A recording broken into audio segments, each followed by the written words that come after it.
है आप सबका आपके चैनल एडवेंचर एकेडमी पर। आज है 28 जून। तो देखते हैं 28 जून से कौन कौन से इंपॉर्टेंट क्वेश्चन बनते हैं, लेकिन उससे पहले जो मैंने कल आपको 27 जून को कुछ क्वेश्चंस दिए थे वो आप देख लेते हैं। सबसे पहले तो पहला प्रश्न था कि जून 2020 में प्रतिष्ठित अमेरिकी पत्रिका फोर्ब्स ने विश्व के 100 उच्चतम भुगतान पाने वाले मशहूर हस्तियों की सूची जारी करी थी। इस सूची में पहला स्थान किसे मिला है?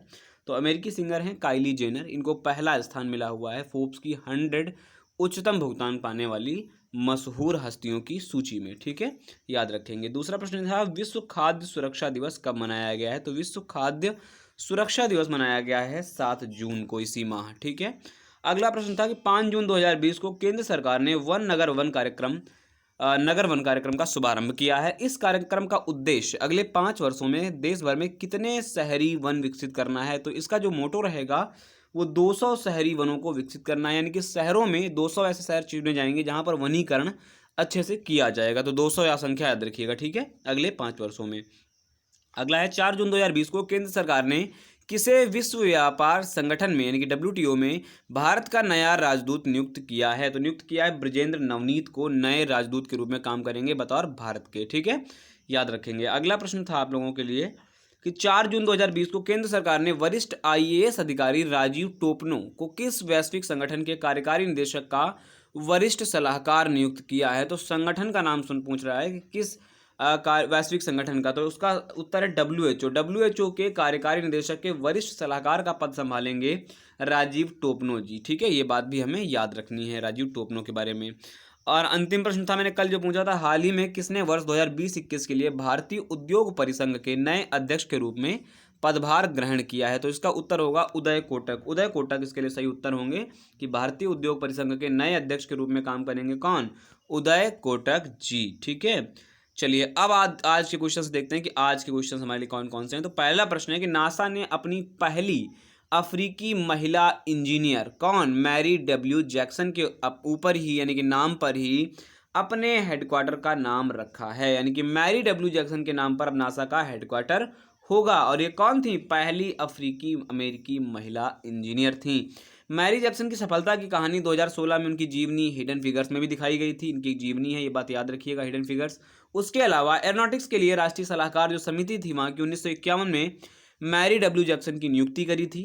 इस समिति को 1958 में राष्ट्रीय एरोनॉटिक्स एंड स्पेस एडमिनिस्ट्रेशन यानी कि नासा द्वारा प्रतिस्थापित किया गया था। ठीक है, याद रखिएगा कि पहली अफ्रीकी महिला इंजीनियर थी नासा में, उनका नाम था मैरी डब्ल्यू जैक्सन और उसी का नाम वर्तमान में इसका मुख्यालय रखा जाएगा। ठीक है, चलिए अगले प्रश्न की ओर चलते हैं। भारतीय नौसेना ने स्वदेश रूप से विकसित मारीच टारपीडो यानी कि टारपीडो का नाम रखा गया है मारीच, इसको डेकॉय सिस्टम को शामिल किया है। तो क्या करता है टारपीडो, मैं बताऊं आपको। टारपीडो एक स्वचालित पानी के नीचे की मिसाइल है, ठीक है, जिसे सतह पर जल के सतह के ऊपर चलने वाले जो पोत हैं या फिर पनडुब्बी या फिर हवाई जहाज से लॉन्च किया जा सकता है। ये बड़ी अच्छी बात है। तो आप ये याद रखिएगा कि भारतीय नौसेना ने पूर्ण रूप से स्वदेशी विकसित की गई है कौन सी टारपीडो डेकॉय है? तो उसका नाम है मारीच, जिसे स्वदेशी रूप से विकसित किया है भारतीय नौसेना ने। ठीक है, इतनी बात आपको याद रखना है। आगे देखते हैं। त्रिपुरा की राज्य सरकार ने हाल ही में मुख्यमंत्री मातृ पुष्टि उपहार योजना नाम की एक योजना शुरू करी है। तो मुख्यमंत्री मातृ पुष्टि उपहार योजना जो त्रिपुरा सरकार ने शुरू करी है वह मुख्यतः गर्भवती और स्तनपान कराने वाली महिलाओं को पोषण किट प्रदान करने के लिए शिशु और मातृ मृत्यु दर कुपोषण का मुकाबला करना एक मेन मोटो रहेगा। मैं बताऊं आपको, महिलाओं को कुपोषण से लड़ने के लिए करीब 4 बार अपना परीक्षण देना पड़ेगा और इन चारों बार के परीक्षण में अलग अलग किटें दी जाएंगी 4 बार। ठीक है, याद रखना है।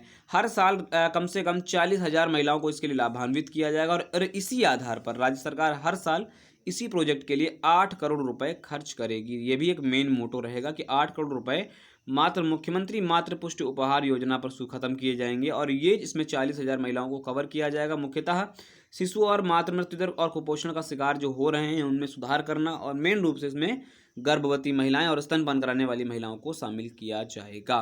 तो ये बड़ी इंपॉर्टेंट बात है। मुख्यमंत्री मातृ पुष्टि उपहार योजना किस राज्य से शुरू की गई? तो आप बताइएगा कि त्रिपुरा से इसे शुरू किया गया है। ठीक है, अगला है कि राष्ट्रमंडल खेलों की स्वर्ण पदक विजेता वेटलिफ्टर के संजीता चानू, बड़ा चर्चित नाम रहा है क्योंकि वाडा यानी कि वर्ल्ड एंटी डोपिंग एजेंसी और US एंटी डोपिंग एजेंसी ने इन्हें भी हाल ही में बैन कर दिया गया था कुछ मादक पदार्थ लेने के कारण। ठीक है, अब इन्हें क्या किया जाएगा, 2018 के लिए प्रतिष्ठित अर्जुन पुरस्कार प्रदान किया जाएगा। संजीता चानू जी के मैं बता दूं 2014 और 2018 के 2 राष्ट्रमंडल खेलों में स्वर्ण पदक इन्होंने जीते हैं, तो ये बड़ा इंपॉर्टेंट नाम है के संजीता चानू। अब आपको याद रखना है कि मणिपुर के काकिंग जिले में जन्मी 26 वर्षीय कुमुक चम, जो आपके पढ़ते हैं तो इनका नाम यही है, कुमुक चम संगीता चानू का जन्म हुआ था। तो इनका संबंध राज्य अगर आपसे पूछता है तो आप मणिपुर बताइएगा। और मणिपुर में ही भारत का पहला खेल विश्वविद्यालय स्थापित हो रहा है। मणिपुर में ही भारत की प्रमुख मुक्केबाज मैरी कॉम वहीं से संबंध रखती हैं। तो मणिपुर एक बड़ा उत्कृष्ट राज्य के रूप में वर्तमान में छाया हुआ है। तो आप याद रखिएगा कि के संजीता चानू का स्थान भी क्या क्या गृह राज्य भी राष्ट्रमंडल खेल जो स्वर्ण पदक विजेता रही उनका भी मणिपुर ही है। तो ये दोनों के बारे में याद रखिए, 2014 और 18 के बारे में 2 चीज़ें। और इसके अलावा इन्हें याद रखिएगा कि 2018 के लिए दिया जा रहा है अर्जुन पुरस्कार। ठीक है, अर्जुन पुरस्कार बेहतरीन प्रदर्शन करने वाले खिलाड़ी को दिया जाता है, याद रखेंगे हम। ठीक है, अगला है कि सूक्ष्म लघु व मध्यम उद्योग दिवस यानी कि एमएसएमई डे प्रत्येक वर्ष 27 जून को वैश्विक स्तर पर मनाया गया, यानी कि कल 27 जून को एमएसएमई डे मनाया गया।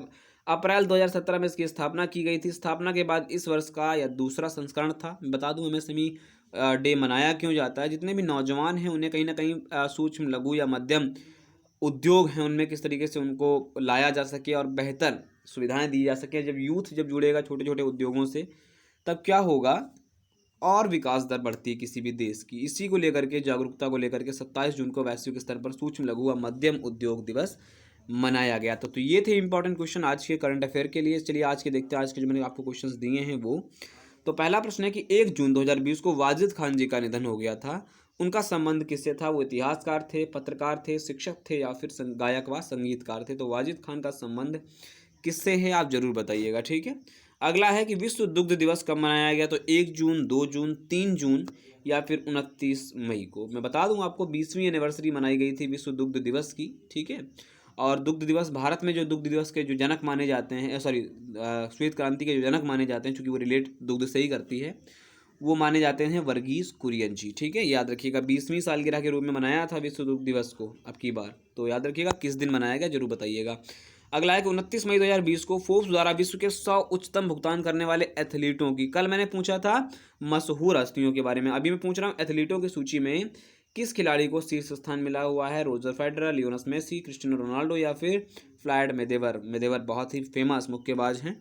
तो इन 4 में से किसे चुना गया है आज बताइएगा। अगला था विश्व तंबाकू निषेध यानी कि वर्ल्ड नो टंबाकू डे कब मनाया गया है? 31 मई, 30 मई, 1 मई या फिर 29 मई को। इनमें से एक उत्तर है, आप जरूर दीजिएगा, क्योंकि सबसे ज़्यादा, जहाँ तक मुझे लगता है कि सबसे ज़्यादा एग्जाम में पूछा जाने वाला ये भी एक इनमें से ही एक है, विश्व तंबाकू निषेध दिवस। ठीक है, अगला है कि 3 जून 2020 को भारतीय विदेश सेवा के अधिकारी रवीश कुमार जी को किस देश में भारत के अगले राजदूत के रूप में नियुक्ति मिली है या नियुक्त किए गए हैं? तो यूके, सिंगापुर, फिनलैंड या फिर फ्रांस। इंपॉर्टेंट है, मैं बता दूं आपको आज से करीब 1 वीक पहले मैंने एक वीडियो बनाया था। प्रमुख जो एम्बेसडर्स थे या राजदूत थे अलग अलग जहाँ पर नियुक्ति मिली है उन्हें, उनमें से एक रवीश कुमार जी भी थे। ठीक है, मैंने आपको बाकायदा वीडियो में बताया हुआ है। तो आई होप अगर आपको दोबारा एम्बेसडर की लिस्ट देखनी है, कहाँ कहाँ नियुक्ति मिली है, करीब 6 से 7 या 8 थे व्यक्ति अलग अलग, इसलिए मैंने अलग सेपरेट वीडियो बना दिया था। तो आप वो वीडियो भी देख लीजिए जा करके, अवेलेबल होगा। ठीक है, तो कैसा लगा वीडियो अपनी राय जरूर कमेंट बॉक्स में दीजिएगा। वीडियो अगर अच्छा लगता है तो लाइक करें, शेयर करें, कमेंट करें और चैनल को सब्सक्राइब करना ना भूलें। बने रहें हमारे साथ। नमस्कार।